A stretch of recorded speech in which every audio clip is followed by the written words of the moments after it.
नमस्कार, मी दीपाली लालाजी मिसाळ, अध्यक्ष शहर जिल्हा महिला काँग्रेस कमिटी औरंगाबाद छत्रपती संभाजीनगर महाराष्ट्र। 2014 पासून ते अद्याप दुर्दैवाने आपल्या देशाला लाभलेले भाजप सरकार तसेच सन्माननीय नरेंद्र दामोदर मोदीजी जे आपले पंतप्रधान आहेत यांच्या नेतृत्वामध्ये पुन्हा एकदा या देशामध्ये मनोवादी विचारधारेला जन्म देताना किंवा जन्म झालाय असं दिसून येतंय। महिला भगिनींना एकीकडे लाडकी बहीण, दुसरीकडे बेटी पढाओ बेटी बचाओ असे नारे आणि तिसरीकडे नाण्याची तिसरी बाजू जी अत्यंत महत्त्वाची आहे ती म्हणजे या देशामध्ये महिला भगिनींवर अन्याय अत्याचार दिवसांदिवस वाढत चाललेला आहे। मग ते आमच्या भारतीय सैनिकांच्या पत्नी असेल, जे प्रकरण मणिपूरमध्ये घडलं, अगदी नग्न अवस्थेत त्या महिला भगिनींची धिंड काढण्यात आली, मात्र ही सरकार शांत होती।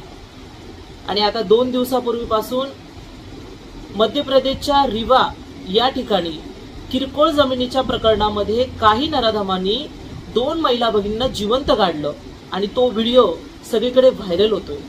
ही जी ताकद आहे, ही जी विचारसरणी आहे, ही मनोवादी विचारसरणी आहे आणि या मनोवादी विचारसरणीला पुन्हा या देशामध्ये जन्म घालण्याचं काम ही मोदी सरकार करत आहे।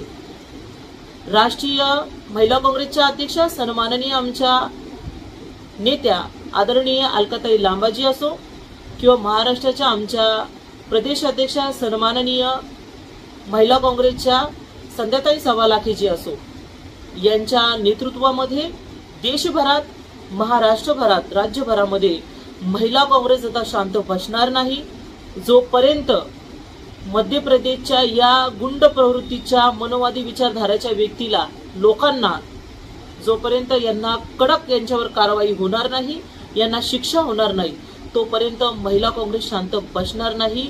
महिला काँग्रेस देशभरामध्ये, राज्यभरामध्ये या घटनेचा तीव्र निषेध करते। जय भीम, जय शिवराया।